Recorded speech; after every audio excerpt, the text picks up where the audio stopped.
Olá, turma, muito boa noite.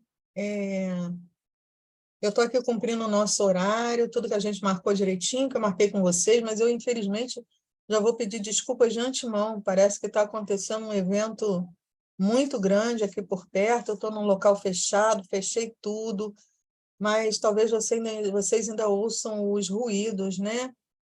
É, talvez vocês ouçam os ruídos. Olá, Michele, tudo bem? Boa noite.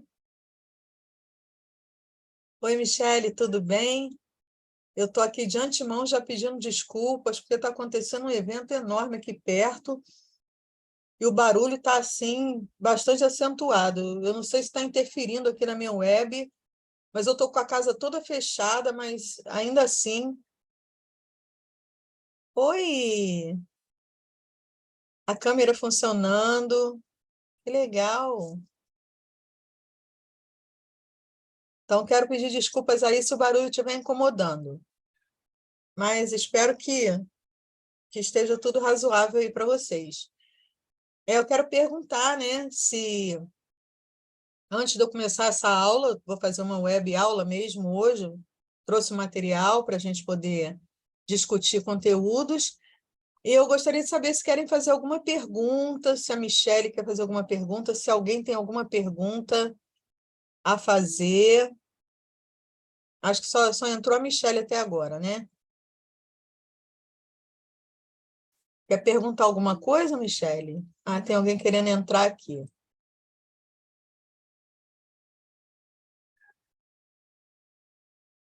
Deixa eu ver quem é que entrou. Deixa eu ver quem é que mais entrou.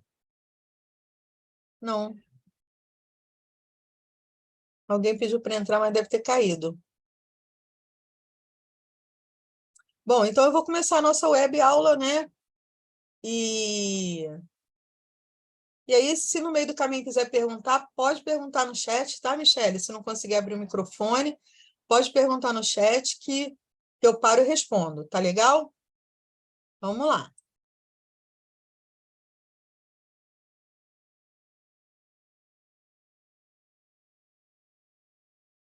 Vamos abrir aqui o nosso material, né?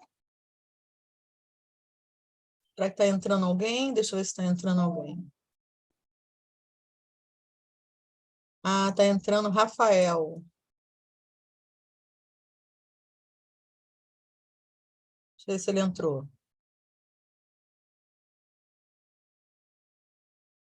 Oi, Rafael, boa noite, tudo bem?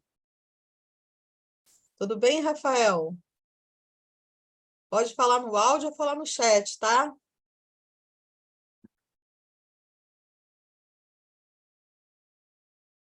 Pode perguntar o que você quiser, tá, Rafael? Tá sem áudio, né, Michele? Mas pode escrever no chat também que eu respondo, tá? O Rafael também. Viu, Rafael? Querendo perguntar alguma coisa para mim, é só entrar aí no chat e perguntar, tá bom?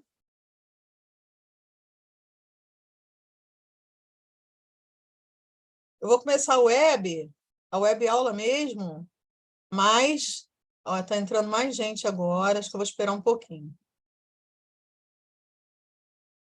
O pessoal tá entrando. A Michele, outra Michele, a Michele Najá. Olá, Michele Najá, boa noite. Olá. O chat está funcionando, graças a Deus, né? Quem puder abrir o microfone, quem conseguir, pode falar, ou perguntar no chat também, tá? Boa noite, professora, tudo bem?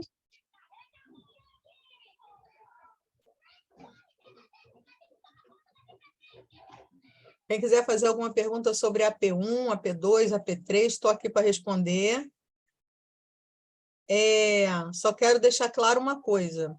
Às vezes o aluno ele fica muito preocupado com a nota, né? Claro, logicamente, todo mundo fica, né? Toda pessoa que estuda fica. Mas eu só começo a correção quando a AP2 termina, quando a AP1 termina. Depois que o prazo até dia 13 de maio, eu vou começar a corrigir dia 14. tá? Então, fiquem atentos a isso, porque eu não vou corrigir antes do fechamento. Eu vou começar a corrigir depois que for o último prazo de entrega. Oi, Michele Najá, boa noite. Tudo bem? Graças a Deus vocês estão aqui, hein? Estou feliz que vocês tenham vindo, porque fazer web sozinha é dose, hein? Bem, eu vou falar então com vocês de uma vez também, que ao final eu vou baixar essa gravação, vou mandar para o YouTube e depois eu vou colocar lá em avisos. Então, todas as gravações, ela estará em avisos, tá bom? Eu vou deixar lá o link da gravação dessa web aula aqui, tá? E eu vou começar. Então, a gente vem falar... Opa, tem alguém no chat? Professora, estou sem jeito, mas se a senhora puder falar um pouquinho explicando a AP1, explico. Só que eu vou ter que pegar ela em outra... Vou ter que pegar ela em outra aba do meu computador, tá? AP1. Eu vou fazer o seguinte, eu vou explicar um pouquinho de currículo, Michele, e no final dessa apresentação, eu vou lá buscar a nossa AP1. Tá legal? Ela está lá na minha área de trabalho lá, vou ter que fechar aqui para ela pegar, tá? No finalzinho, eu vou lá e pego. Beijo. Bom, eu quero falar de currículo, o que eu quero falar? O que é currículo, né, gente? Vamos definir isso, né? Currículo é lugar, é espaço, é território, é relação de poder, né? O currículo é uma trajetória, é uma viagem, é o percurso. E o currículo, ele é uma autobiografia da nossa vida, né? É igual, por exemplo, um currículo vitae, né? No currículo que a gente manda para as empresas, para o local de que a gente quer trabalhar, o currículo ele demonstra ali a nossa identidade. Então, o currículo é texto, é discurso, é documento. O currículo é documento de identidade, tá? Então, dentro dessa perspectiva, a gente vai falar aqui, né? A origem da palavra currículo, né? Que significa curso, percurso, né? Ato de correr, né? Modo e forma de fazer. Então, essa palavra vem do latim, né?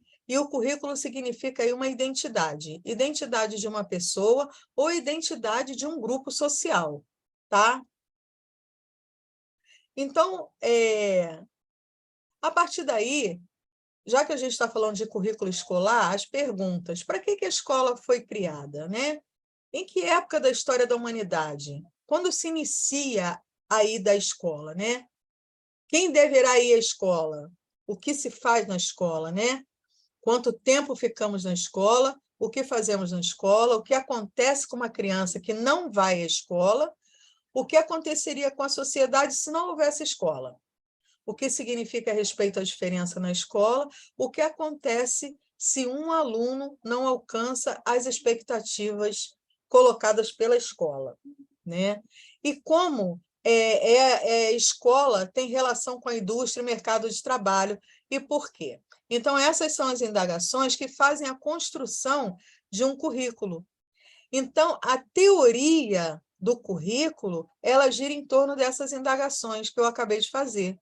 Então, nós temos dentro das teorias do currículo a teoria tradicional, teoria crítica e a teoria pós-crítica, tá certo? Aqui, na teoria tradicional, a gente vê o aspecto conteudista, né? O ensino é humanista, né? Mas a cultura é de uma cultura geral, né? Mas ela centra-se intelectualmente no homem, no professor, né? Inclusive, é uma característica também a verbalização, né? E a pouca, né, autonomia do aluno, porque é um ensino verbalista autoritário, né? Conteúdos enciclopédicos, aqueles que exige a decoreba, e a valorização desse conteúdo, né, na parte intelectual de cada disciplina. Tá? Ainda assim, essa educação centrada no professor, que é uma educação tradicional, conforme vocês estão vendo aqui, ela é uma aprendizagem que ela não se modifica, ela é condicionada ao reforço da resposta, ou seja, o mecanicismo. É quando o aluno tem que decorar para responder exatamente o que o professor deseja que ele responda, é o que está no texto, no conteúdo. Então, ele pode ter uma ideia similar, mas ela estará errada porque não está exatamente como diz o texto. Então, isso aí é uma teoria de currículo tradicional. E não há preocupação aí com o processo de aprendizagem, né? Tem que ter capacidade de assimilação, igual a de um adulto. Como que uma criança pode ter capacidade de assimilação igual a de um adulto, se eles não têm nem maturidade para concentração, né? Mas, enfim, isso aí é um modelo de currículo tradicional, né? E buscar eficiência aí, né, na produtividade da escola, né, conforme funciona até uma empresa. Então, a escola vai realizar a preparação moral e intelectual do indivíduo para assumir um lugar na sociedade, né?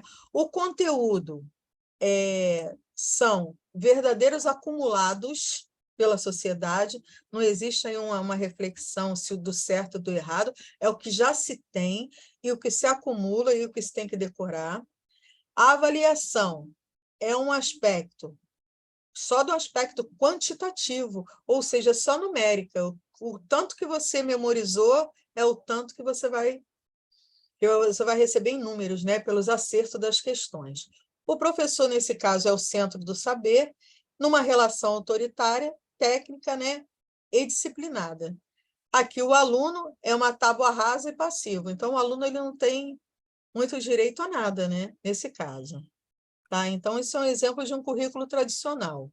Aí nós temos depois uma outra fase da educação que já se fala em teorias críticas do currículo, ok? Então, em teorias críticas do currículo, a coisa começa a mudar, tá? A concepção de sociedade é dividida em classes, né? Burguesia e proletariado, né? O que também divide e fragmenta a sociedade, são grupos distintos, né? É uma luta que se trava nas relações de quem produz e de quem explora quem, né? Porque aí existe a exploração. Discute que a educação é um instrumento de discriminação social, porque desse jeito né? Se você separa a burguesia e o proletariado, realmente é discriminação social, né? À medida que força, né, a marginalização de uma cultura escolar. Então, a escola cumpre aí o seu papel de quê? De reprodução do capitalismo. Tem aquele que manda e aquele que obedece. Conceitos dessa teoria crítica, né, do currículo. Violência simbólica, que vem da classe dos dominantes e dos dominados, né? Aparelhos repressivos do Estado, polícia, tribunais e prisões, e aparelhos de ideologia, que é a igreja, a escola e a mídia. É onde a sociedade também escolhe, né, aí quem é que vai dominar. Porque nós temos parte da igreja que sempre trabalhou para dominar, né, a parte do Estado que trabalha com as suas políticas voltadas para a ideologia, que também domina, e as mídias que trazem tudo isso, né, para nós. Aqui, a escola é dividida em duas grandes redes, né? Primário profissional e o secundário, né, superior. Então, destina-se aos trabalhadores. E aqui, neste currículo crítico, o superior só para as burguesias, né? Só para as pessoas que tinham uma condição financeira elevada, né? Então, os que não tinham dinheiro cursava só o elementar, né? A primeira fase do fundamental, que se chama primário, voltou a se chamar primário, pelo menos na Prefeitura do Rio, né? Chama-se primário novamente. E o secundário superior, só mesmo a sociedade capitalista, né, que conseguia frequentar uma universidade. As características dessas teorias críticas são as críticas dos processos, né, de repressão e dominação, a contraposição das teorias tradicionais, a crítica iluminista, né, de racionalidade técnica, né, onde não deixa fluir a ideia, aí só deixa fluir só o que chamam de razão, tá? Nem sempre essa razão está condizente, não condiz com a verdade, mas era assim que as coisas aconteciam. Crítica à escola como reprodutora, né, de desigualdades sociais, como eu falei anteriormente. Então, aqui fala na escola francesa, de uma teoria de reprodução cultural, né, um currículo baseado na linguagem dominante, né, no código da cultura, e a escola de Frankfurt, que era a pedagogia da possibilidade, né, a resistência, o currículo como emancipação e libertação, né? Aqui já se falava numa emancipação e libertação, né? Eu estou aqui? Estou aqui. Então, o currículo oculto era aquele que não expressava o que falava no currículo oficial, então aí é o que as pessoas falavam, o que a gente chama aí de falar nos bastidores, era basicamente isso, no escondidinho, tinha o currículo oficial e tinha aquele que se falava escondido, né? O currículo como conjunto das atividades nucleares da escola, então uma função social, um papel historicamente sistematizado, né? E essa construção faria parte do conjunto da humanidade. Então, aqui, finalizando a questão das teorias, a escola era um espaço socializador de conhecimentos e saberes universais, né? Mas a articulação era um ato político, né? Um ato político e um ato pedagógico. O conteúdo, eles eram culturais universais,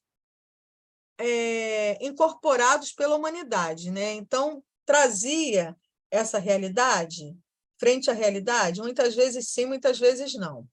A avaliação era o meio de obter a intervenção prática nos processos, né? Então, a avaliação valia mesmo uma intervenção se o aluno não soubesse, mas talvez não trouxesse tanto sucesso assim, né? Por ainda não estar tão aberto ao diálogo, não estar tão aberto aí a essa oportunidade. Mas já se criava aí uma intervenção para o aluno que não conseguiu alcançar a meta. O professor e o aluno já havia aí uma relação interativa, ambos são sujeitos ativos da caminhada, o aluno é participante ativo. Tá, ele é participante ativo aqui, de certa forma, né, trazendo já aí alguns conceitos, né, do que ele sabia e do que ele gostaria de se expressar. Aqui, com as teorias pós-críticas, que é a última fase, né, do currículo, o movimento intelectual, né, se proclama, né? E aí vem a pós-modernidade. E não representa uma teoria coerente também unificada, mas o conjunto variado abrange uma diversidade, né, de campos políticos e estético e epistemológico. Em termos sociais, essa transição entre a modernidade e o iluminismo, ela foi iniciada na metade do século XX. Deixa eu ver aqui. Trazendo ideias de razão, de ciência, de racionalidade, tipo de sociedade que a gente vive, estabelecem também uma sociedade perfeita, né, para um sonho iluminista, mas o pesadelo de uma sociedade totalitária e burocraticamente organizada, porque a burocracia ainda nos ronda, né, gente, até hoje, né? Como que o papel ainda é importante na vida da gente. Aqui, com Lacan e Freud, o sujeito é fundamentalmente fragmentado, não é o centro da ação social. Ele não pensa, não produz, e pelas instituições vem o discurso, né, que privilegiam né?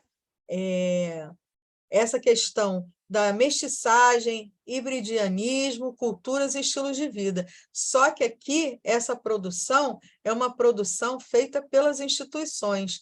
Então, a gente começa a pensar que a ideia de mudança desse paradigma é uma crítica aos padrões rígidos da modernidade. Então, esse rompimento aí, né, faz com que a superação das verdades absolutas apareçam, e é aí que eu queria chegar. Então, com a superação das verdades absolutas, vieram, então, o quê? Os debates. Vieram, então, a necessidade de falar, né? Foi aí a oportunidade que a gente teve, deixa eu ver se estou no lugar certo. Estou. A oportunidade de mudança. Então, o currículo existente, ele é sequencial estático, né? E traz também uma fragmentação, separando as disciplinas. A gente falou até isso hoje em outra web, né? As disciplinas são fragmentadas. Vai chegar um ponto que a gente vai aprender não com as disciplinas fragmentadas, mas com uma universalização de algumas disciplinas que vão poder se complementar entre si, né? Então, esse cotidiano segue fielmente as grandes narrativas aí, né, da vida da gente. As teorias pós-críticas, elas desconfiam desse aprofundamento, né, dos impulsos, né, e desses libertadores da teoria crítica. Então, eles se constituem um ataque à própria ideia da educação. Por quê? Porque enfatizam, e peguei vocês aqui no lugar errado, peraí. Porque eles enfatizam a indeterminante, a incerteza do conhecimento. Isso quer dizer o quê? Que o significado de cultura são produzidos, né? Mas pelo poder e não pelas esferas educacionais. Então, são questionamentos transcendentais voltados para a religião, para a política, né? Para a ciência, buscando aí quando é que vão poder ser reinventados, né? Porque de um tempo para outro, as opiniões elas se tornam diferentes. Hoje em dia, um exemplo para vocês. Hoje em dia, por exemplo, lá no ensino médio, eu tenho alunos que se revelam assim, professora, eu sou bi, o outro disse que era... Enfim, essas várias nomenclaturas que classificam os gêneros, né? Os gêneros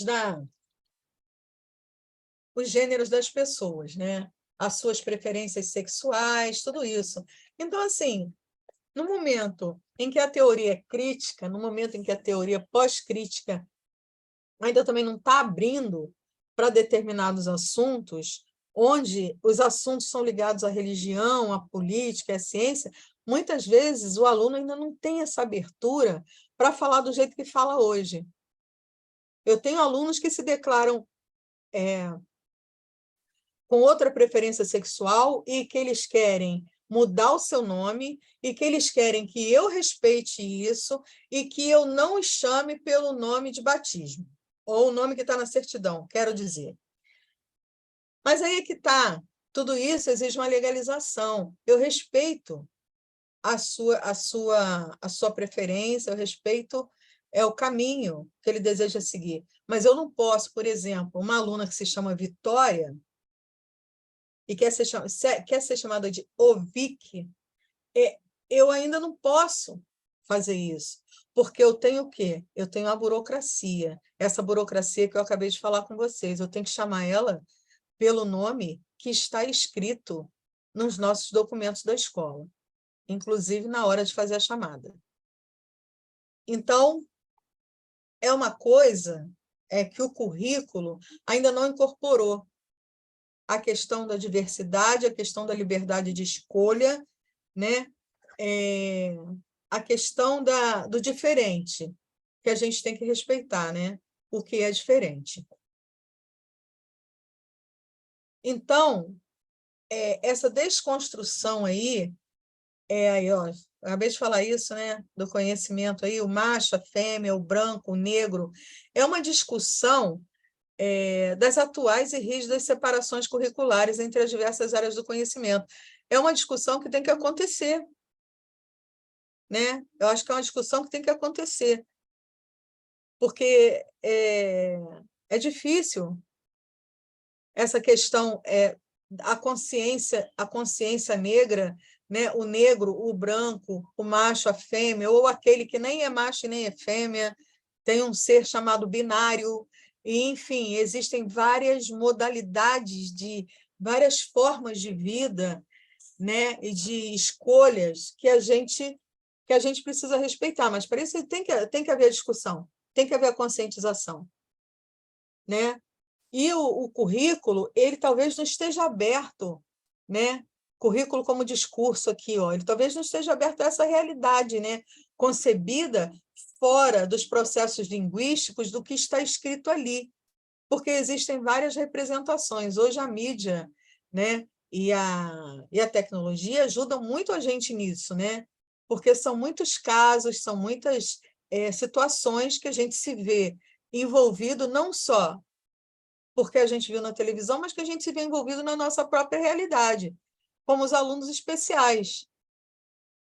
Os alunos especiais, eles, pela LDB 9.394 de 96, eles deveriam frequentar a classe regular e, no contraturno, eles estarem numa classe multifuncional, que aí atenderia às suas necessidades específicas.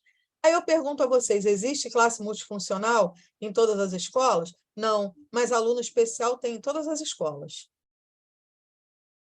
né? Então, assim, o currículo, ele ainda não está colocando essa necessidade de atenção à diversidade. Eu nunca vi ter tanta criança autista como tem agora. Sou professora há muitos anos. Como que tem crianças autistas?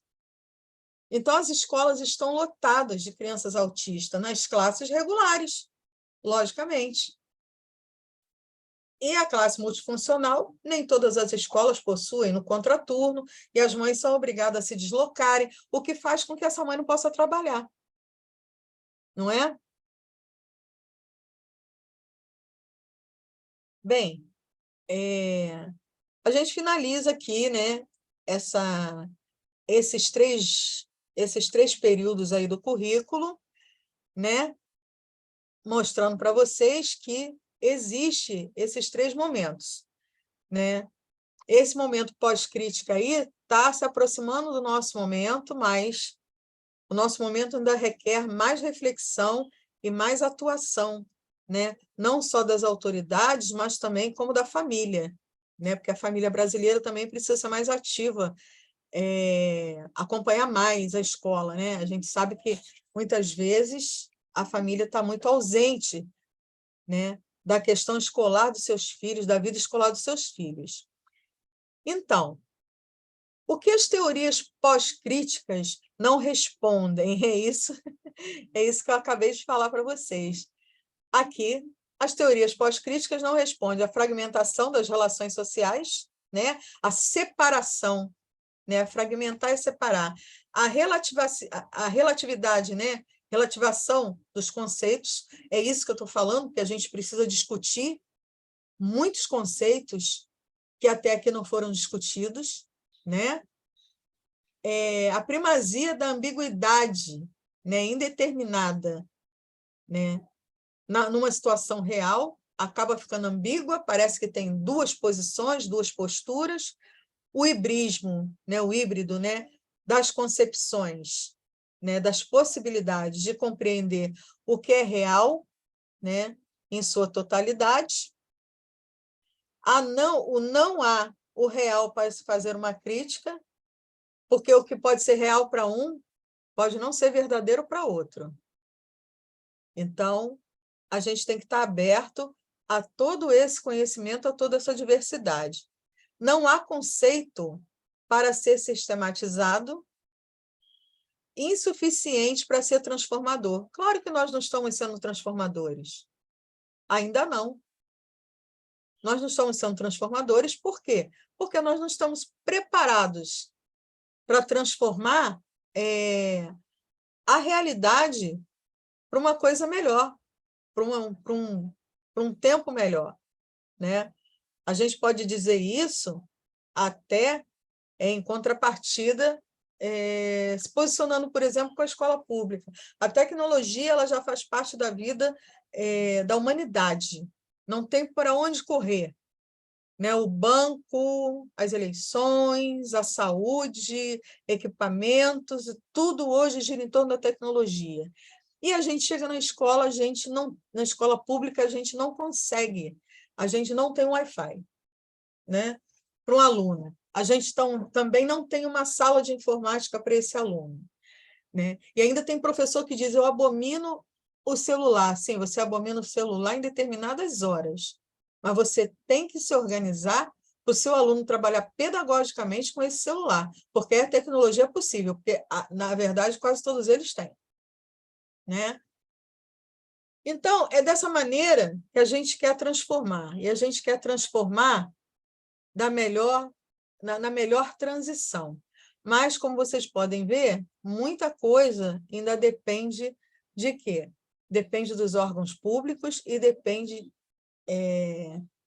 de muito interesse público, porque a educação, às vezes, parece que não é interesse público. Haja visto que plano de cargos e salários de professores, no Rio de Janeiro, por exemplo, não há. Nas escolas públicas, não há, né? Então, é isso que a gente quer mostrar. Se a gente que está ali formando a sociedade, se a gente não tem valor, né? Imagina o sistema educacional como um todo, né, turma? Então, tudo isso faz parte de um currículo. O currículo não é um caminho, não é isso? O currículo não é uma identidade, a identidade da nossa sociedade, por exemplo, tem uma identidade educacional bastante falha, né? Em especial a escola pública, certo? Então, turma, vocês querem falar alguma coisa? Querem perguntar? Eu estou aqui à disposição. Podem perguntar no chat, tá? Estou aguardando, tá bom? Vou deixar vocês falarem agora.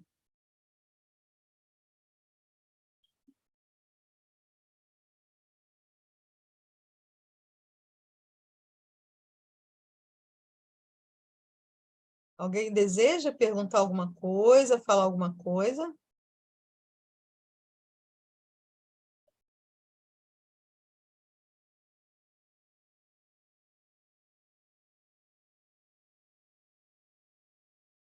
Acho que alguém está digitando.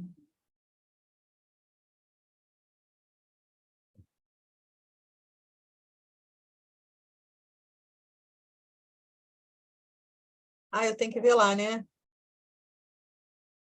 Um assunto muito importante é a tecnologia na educação. Diz a Michele Gomes que esse assunto tecnologia na educação é muito importante, mas com toda essa precariedade fica bem atrasado. É verdade, Michele, é verdade. Viram na pandemia como é que foi a desigualdade total, né? Total, né? Aluno que tinha condição de ter um computador em casa, né, um notebook, alguma coisa, que tinha internet, conseguiu estudar. Aluno que não tinha, não conseguiu estudar. Vocês viram como é que foi a situação na pandemia, né? Então, a gente não pode deixar de levar em conta que a desigualdade é muito grande.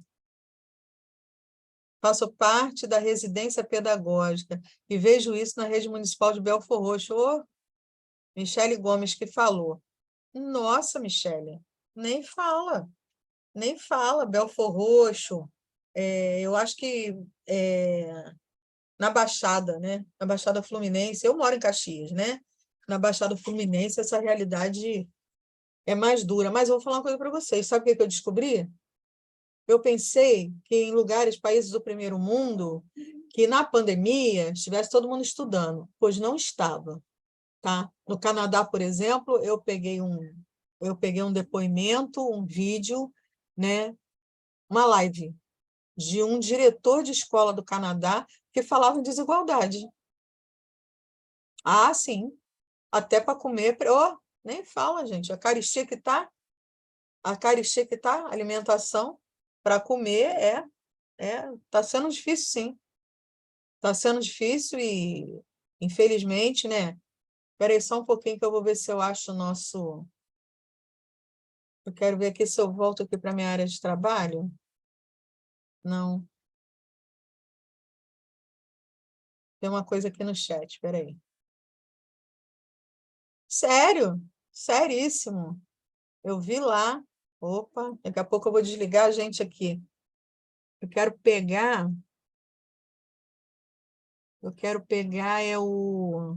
é minha área de trabalho aqui para achar o AP1. É porque eu sempre separo elas. Deixa eu ver se eu tenho ela separada aqui. Só um minutinho. É que eu sempre separo quando o aluno pergunta, é porque eu fiz isso na outra web.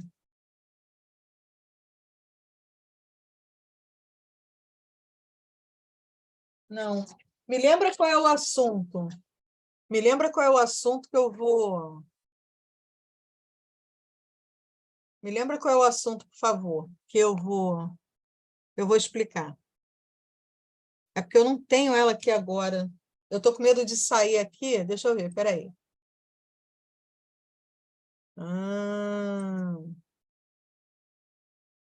Não, cancela. Ai, gente, eu estou com medo de fazer uma besteira aqui e a gente cair. Espera aí. Vou ver aqui se eu acho a P1 currículo.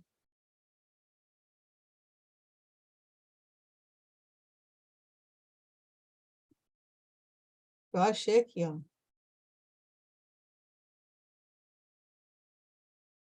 Aqui. Aqui. Peguei aqui, ó. Achei. Vocês estão vendo aí, não estão? A P1, né? Estão assistindo aí? Está dando para ver? Estão me ouvindo?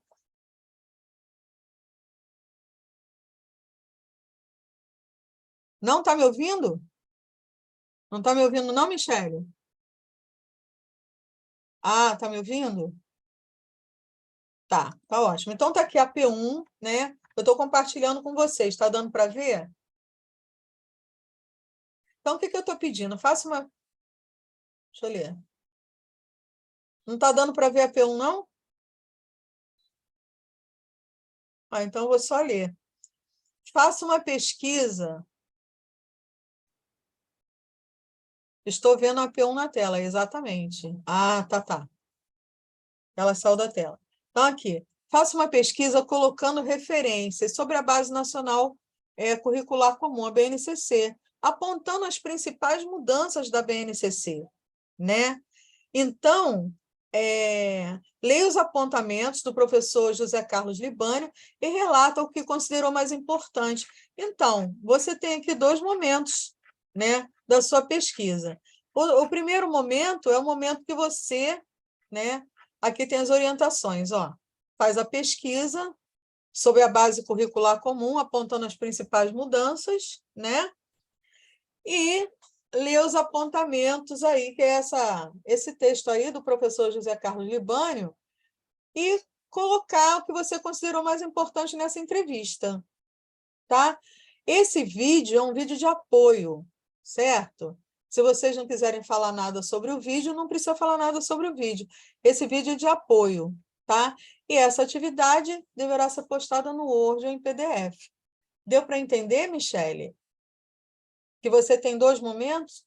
Um momento para você falar da base curricular comum, apontando principais mudanças, e o segundo momento para você falar sobre o texto do José Carlos Libânio.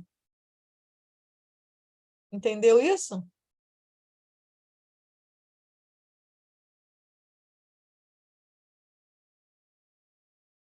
Ah, então tá.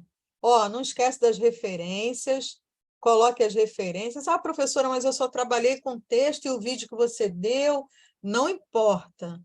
Pode ser só o material que eu dei, mas as referências elas são importantíssimas, elas contam ponto, mesmo sendo as que eu dei. Tem que estar relacionada, tem que estar escrito, tá bom?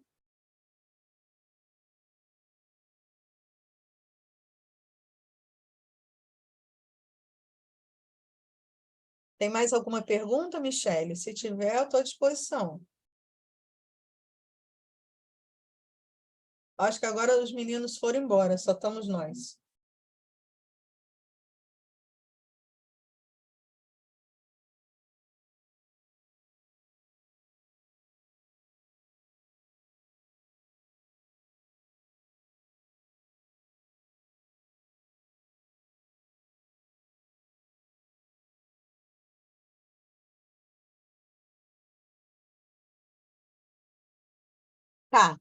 Tá bem, Michele. Então, se você tiver alguma dúvida, você pode mandar a mensagem que eu vou responder, tá? Então, eu quero desejar, assim, agradecer a presença de vocês, porque fazer uma web sozinha é muito ruim. Então, quero agradecer a presença de vocês, desejar a vocês, assim, um excelente semestre, que corra tudo bem com as avaliações, né? E que a gente possa caminhar junto aí até o final aí desse semestre, né? Com sucesso. Muito obrigada, Michele. Eu que amo vocês. Eu faço tudo para melhorar, né, a minha parte profissional para poder alcançar vocês, tá bom? Então, Deus abençoe você e a todos, né? E que a gente possa continuar cada vez com mais sucesso. Vocês também são. Vocês também são ótimos, vocês têm muita paciência, né? Ajudam a gente a nos transformar em profissionais melhores. Eu também só tenho a agradecer e fico muito feliz que vocês gostem de estar na minha aula, tá bom? Deus te abençoe, abençoe a todos nós, e eu me despeço aqui deixando meu boa noite, e que na próxima web, né, que tenha mais pessoas junto com a gente, tá bom? Beijo. Beijo para vocês também. Tchau, minha linda.